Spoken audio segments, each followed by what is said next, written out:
that would be prorated back to residential customers or other commercial or industry in a way that would satisfy that initial investment.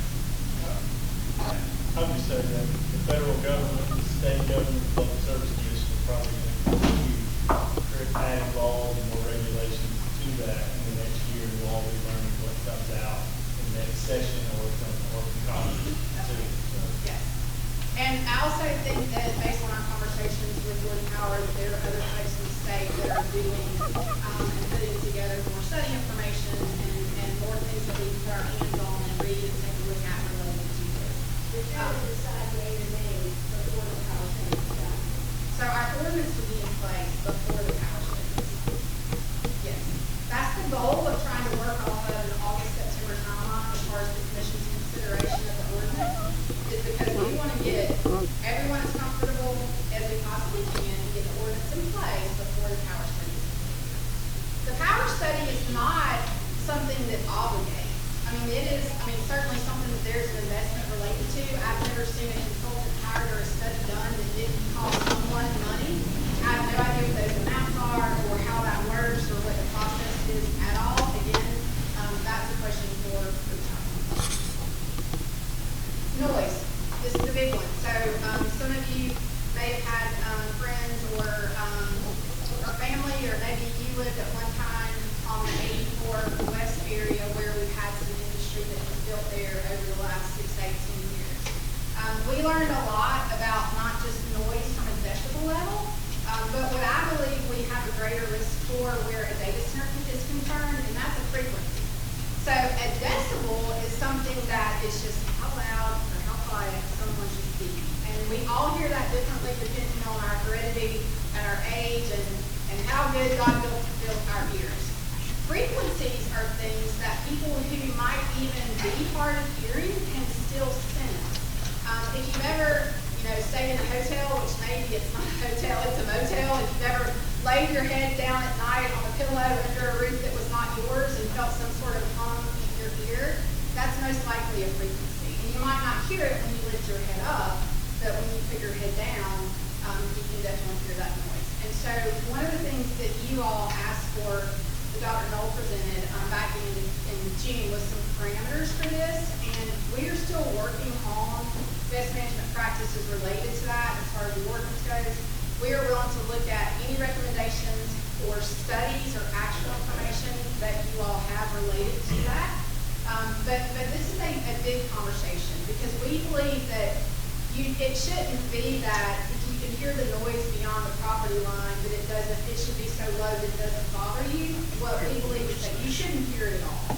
If those systems are in place correctly, then there shouldn't be any noise that extends beyond the property line of the parcel into anywhere else. Whether it's just the next parcel over that nothing, but the birds and the bees live on, or whether it's an office building, or whether it's a residence or a church or school or anyone else. So our ordinance will strictly address both decibel and frequency.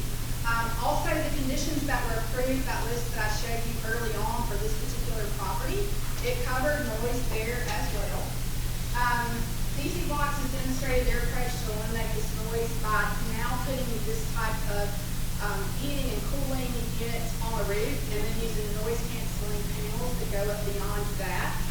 That's part of what we have to consider as far as the height of the building and what's allowed where noise is concerned there.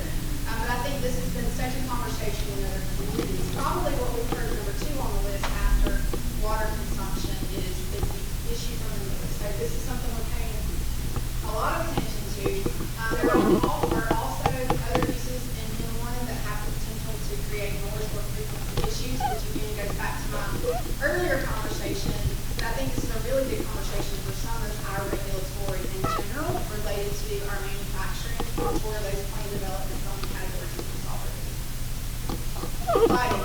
Nobody wants to lay down at night and see that street light come in their bedroom or in their front room or wherever the case may be. There's been a lot in our ordinance that has developed over the last 2 years as lighting has developed and improved. We can require directional lighting to go straight down that only lights those parking lots. It can be shielded.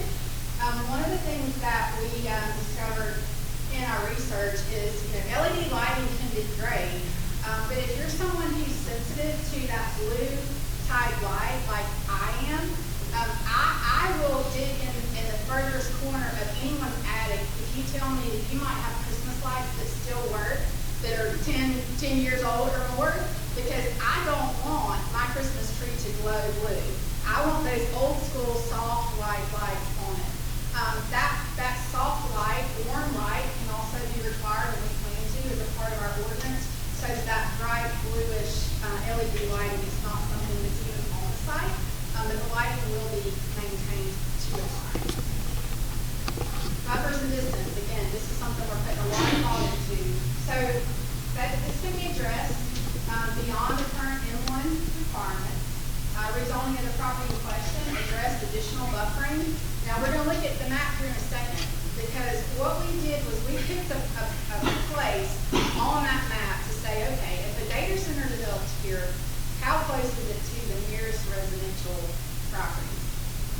There's also a buffer in place that you'll read in those conditions. We believe in our recommendation as far as the ordinance goes that those buffers are not wide enough, so there will be a bigger buffer conversation as we move forward. But it's difficult to determine exact distances prior to the submission of a site plan. So if something were to develop on any parcel that would provide currently for a data center without getting that site plan, and site plans are things that we routinely work with developers on to say, okay, if you want to build 100,000 square feet, it can go this part of the parcel, but it can't go over here on the property line, or it can't go all on the right side, or whatever the case may be. So we have some staff regulatory already in place for that, and it will be a part of the ordinance. Also, I know I mentioned this earlier, and I know that there's a lot of residents in the Foxborough subdivision, surrounding area here in the room tonight. Back north Officer Road corridor from Foxborough Boulevard to I-75, there are a lot of those property owners there that are interested in commercial and retail development. There is, as I said earlier again, we're expecting an application August, September, October timeframe for a large box retail grocery type facility. In our meeting, the developer did not tell us the name of that grocery store. It's just, they said big box retail, and we kept him and hawing back and forth with them, and they said grocery store. But we expect that application to come in very soon, and it will be on property that is very close to the Foxborough Boulevard area. So for those of you that are excited about having a grocery store very close, this could be a positive thing.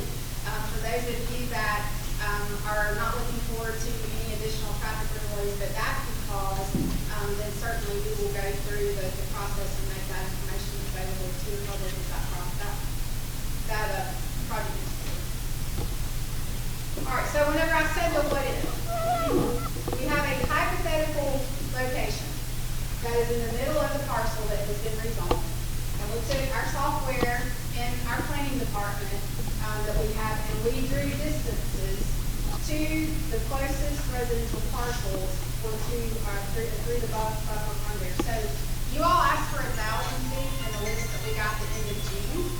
This is the actual footage based on our hypothetical location. There are still wetlands to be delineated on this property. There are still buffers taken into consideration. They're still in the ordinance. But I did want you all to see that the distances that we have here are much greater than 1,000 feet. And our intent as far as those tracks goes and the ordinance is concerned will be consideration of that. The train track. Yes. So much train track. Yep. That's the train track that runs right through the middle. There's a flat line. But if you all see the 2,941 feet, the white line that's closest to the number, that's the train track that runs through. Instead of about north, the shore is already. So this is purely a visual to demonstrate, what 1,000 feet would look like versus what is currently in place. If that was a actual location, and to tell you all that those distances will continue to be discussed. We will all talk about that as far as the ordinance development goes. The strike line, that's the original. Those are the buffers. That's the only 200 foot buffer. Correct. Yeah.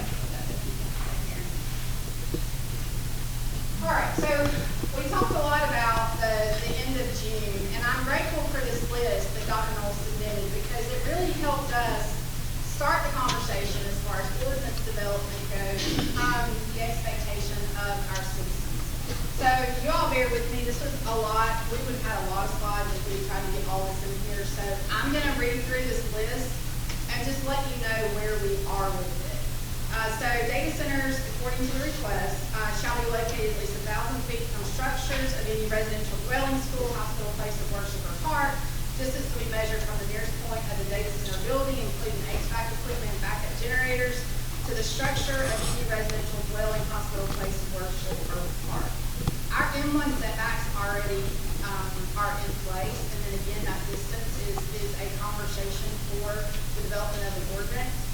The next point is land use for the construction and operation of data centers shall have a 200 feet vegetation buffer with shrubs and trees on site, which are neighboring residential dwellings, schools, hospitals. If new trees are planted, evergreen trees shall be included for year-round visual screening. We see no issues with that, and there's already buffering requirements in place that are greater than what the ULDC currently requires. Data centers cannot be in a sensitive groundwater recharge area with underlying karst terrain and potential sinkhole development. Per the Georgia DNR's significant recharge areas hydrologic atlas 18 and a Georgia pollution susceptibility map, hydrologic atlas 20, this is not a ground recharge area, so we've already met that requirement. However, that would definitely be consideration for the ordinance for other areas in the county. Data centers must be outside any FEMA designated special flood hazard area, which is a 100-year floodplain according to this list. The western tract complies with, bless you, the 2021 FEMA maps. Some of you know, I might be aware that there's been some new maps that have come out where that's concerned. If you look at, we go back and look at the right side of the railroad track, there's quite a bit of wetland in that area. So those wetlands would have to be delineated as well. That's part of the study that happens before any development is made. All exterior site and building lighting must utilize fully shielded zero uplight fixtures designed to maintain existing night sky darkness and prevent light trespass onto adjacent properties and streets. The mounting height of all exterior site and building lighting shall not exceed 20 feet above finished grade. At any property line abutting residential areas, the lighting shall not exceed 0.05 foot candles at ground level at night. So that is in line with condition 5 of the rezoning. So that regulatory was already in place there. Operators of data centers shall not cause or permit noise exceeding 60 dBA daytime 7 a.m. to 7 p.m. or 50 dBA nighttime 7 p.m. to 7 a.m. at the nearest occupied residential building or sensitive receiver. That was satisfied by condition 6, but the county's take on that would be not at the building, but it would turn it around to say it should not extend beyond the property line. Because what if you had a parcel large enough that it could be subdivided, and whenever the data center was put in place, you know, maybe you had a structure on the far side of that parcel, well then you subdivided it, so now we have an additional parcel that, I mean, the data center met the requirement whenever they first built because you couldn't hear it there, but now we have a new building that's built. So we want to make sure that we look at not extending beyond the property line. Does that make sense? Okay. Testing of backup generators shall only be allowed on workdays Monday through Friday between 9 a.m. and 4 p.m. and shall not occur on federal holidays. That is also an ordinance consideration. We have massive generators with most of our industry across Lowndes County, and this is not something that we traditionally get complaints about. There's the generator to this building, sits right outside my office. I lived in Naylor for 15 years with a train track that ran practically in front of my house. I heard that train when I first moved out there, when we first moved into this building. I heard that generator is something that you can get used to. But you guys are absolutely right as far as the regulatory of those hours. And so that will be a part of our ordinance consideration there. Prior to a certificate of occupancy, data center operators must submit a report from a licensed noise control engineer demonstrating compliance. Costs are borne by the applicant. Barriers or mitigation devices may be required at the county's discretion. That was a conversation of condition 6 of the rezoning. We also have a noise ordinance in place, and those specific guidelines will also be a part of the ordinance draft. Use of backup generators that exceed the maximum sound levels is only permitted during emergency power outages. Again, that is language for the ordinance. As much as it costs to run a backup generator, I can imagine someone voluntarily wanting to run one. But I don't think that that's an issue at all as far as the ordinance consideration is concerned. The maximum building height for data centers shall be 40 feet with an additional 15 feet for parapet and rooftop equipment, not to exceed 55 feet. Our current standard for M1 is 60 feet. So we're not looking for some triple-story building here or something that extends beyond that limit. But I think whenever we're also going to put extra regulatory in place to make sure that if the mechanical that could make noise is on the roof, we want to make sure that we allow them to put up enough of a barrier there that it protects that noise from traveling. So I don't expect the ordinance to get much further, but this would definitely be a conversation as far as whether we drop to the 55 feet or whether we leave it at the current M1 standard in the new ordinance of the 60 feet, which is pretty standard overall. Data centers may only use cooling methods like closed-loop cooling systems and direct-to-chip liquid cooling to minimize the consumption of water. Super excited to see the direct-to-chip liquid cooling because that's really the newest method. It's not used widely. It could be a proposal or a project here if that's the direction that the conversation goes. But certainly beginning with the closed loop would absolutely be a requirement of the ordinance that you all have instructed us to draft there. There shall be no discharge of cooling liquids into public sewers or into the ground. We will require that material or that water to be disposed of outside Lowndes County. We covered that earlier in the conversation. Also, we have illicit discharge requirements that are already in place as a part of our ordinances, and that can be a part of the state and federal requirements as well. Any wastewater and its appropriate treatment and safe disposal, especially regarding PFAS or other chemicals, shall be the responsibility of data center operators. That will also be language in the ordinance, and we could not agree more. And not only does there need to be accountability, not only does there need to be responsibility there, but there also needs to be accountability, and that will be a part of the process.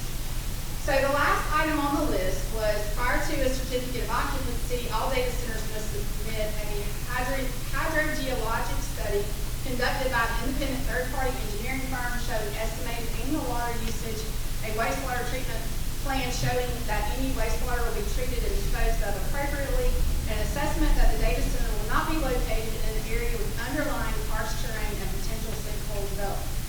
So most of that, absolutely. The karst terrain, as we said early in the conversation, it's all over Lowndes County. It's already under, it's that lime rock, it's under many of our developments already. Our public works and utilities folks can tell you how many times they go to dig a hole or we dig a well and we hit that material. And so I think that, you know, if we were to say nothing builds in Lowndes County, if it's going to be built on karst terrain, that would have a tremendous impact on not only could anything build in the future, but the consideration for what is already built. I mean, that's just a part of how our county geographically is created here. But again, can we make sure that all the regulatory is in place, but that doesn't matter because we don't allow data centers to pull or any other large industry in the future. We make sure that that water use is done responsibly. Certainly we don't let data centers pull out of the ground because they don't have to. There's other systems for that cooling. That does not have to be a case in this conversation. So that's also standard practice for civil engineering utility plans. We already require those studies to be done for existing development as it would be. All right, so next steps. Where do we go from here? And this is my next to the last slide. There's only a few words on the very last slide. So we're almost done. Next, the county, as I told you a while ago, the commission has instructed staff to move forward with the county attorney to begin drafting an ordinance. And while the ordinance is not being drafted to eliminate the overall development of data centers entirely, ordinance components will be drafted primarily with the protection of the community, not based on what is good for this industry. And the commission will pledge that to you. They all feel very strongly about that. I think you will hear that again from them in their conversation.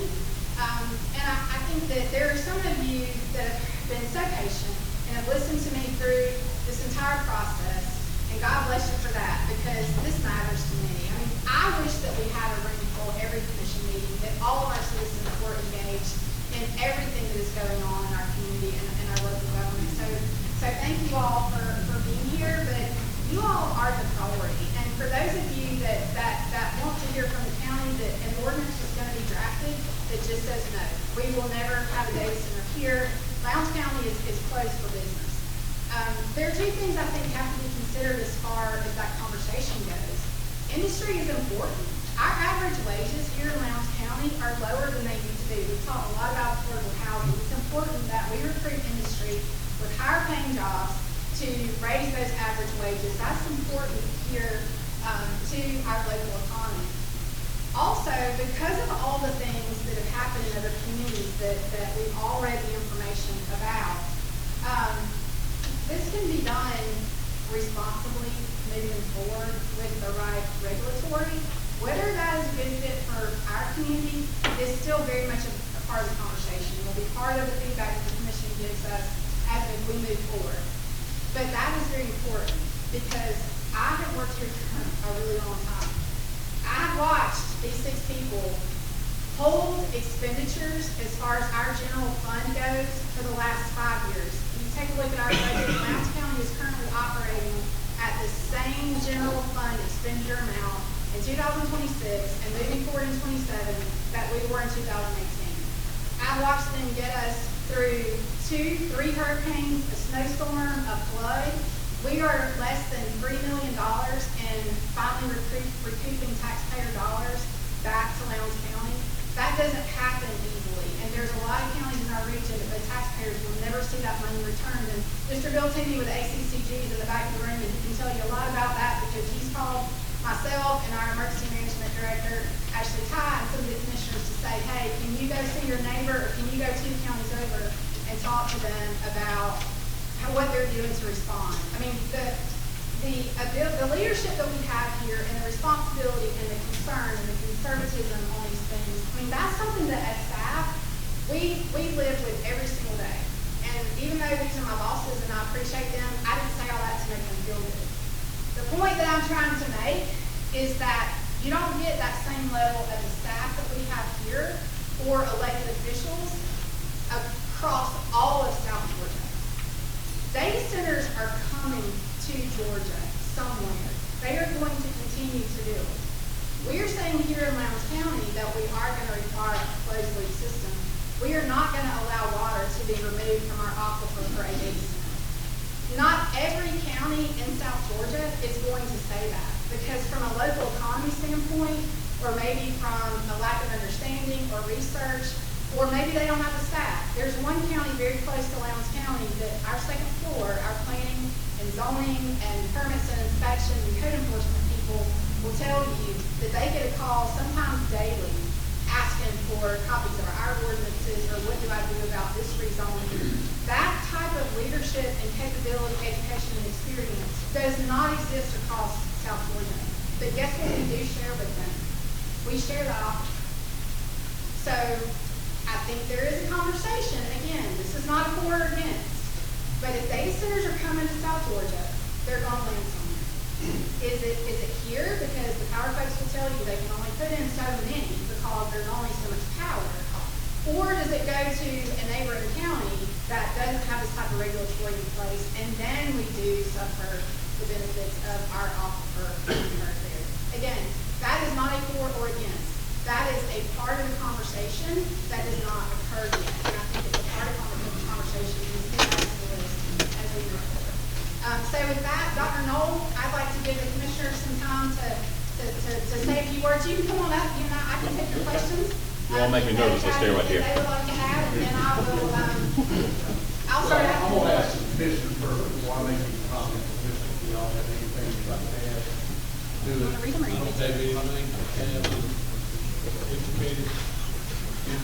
Yeah, come on. Not other than what Peggy said is the truth. Can you speak up a little bit? Just get a little louder. Can you get closer to your microphone?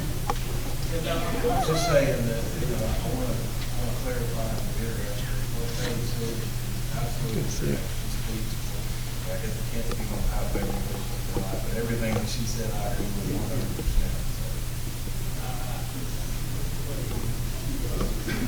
100%. Again, I'm happy everyone came out. As I said in the initial part of the presentation, we talked to those who are making bad decisions, questionable decisions, and experts. And the one thing that kept lingering, that we kept hearing, is the need for transparency. And that's what we want to make sure that we deliver to Lowndes County. Okay? It's about safety. It's about doing the right thing. Because at the end of the day, you all know we live here too, right?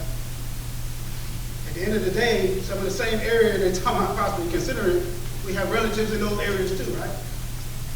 And all I'm saying is, you know, what I want is for everyone who was against it or for it to know why they are against it or for it.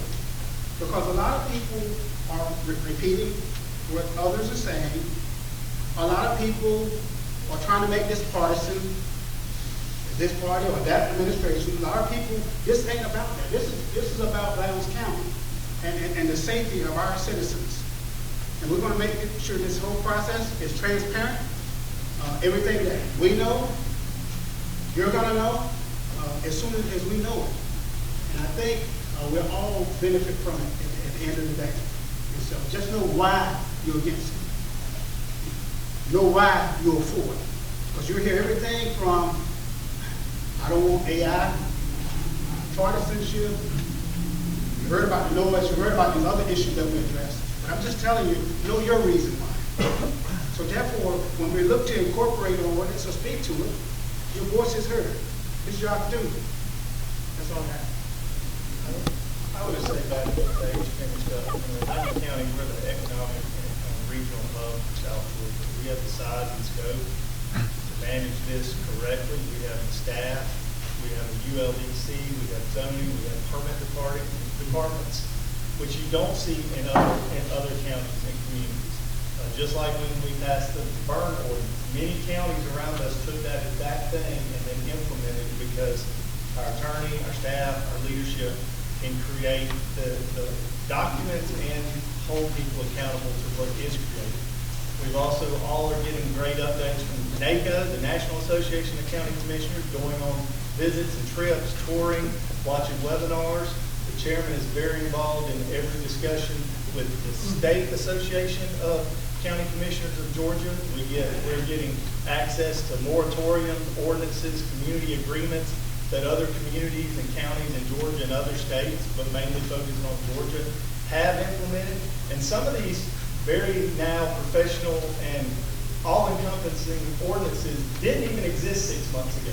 So there's a lot of stuff that's coming out along with what the Public Service Commission is doing, the state and other regulatory. So we are in a good position to do this right, and Lowndes County has the professionalism, the staff, and the size to make sure things are accountable. Well, first off, I want to thank everybody for being here, and we do know that you have a huge interest in this subject, and we're going to continue to gather the facts as we move along. We're not going to have all the answers tonight. We're not going to be able to give you every answer that you've got. There may be some questions here that we may not have an answer for. But what we will do, it'll give us a source to do the research to try to come back and get you an answer for whatever that question may be.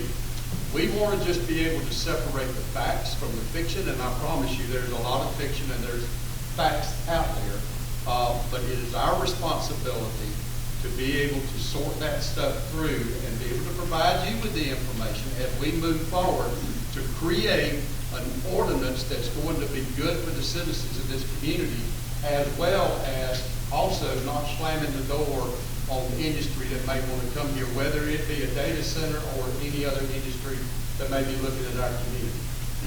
Our children and our families, my grandchildren, I want them to stay in this community with good paying jobs. I want those things to happen here.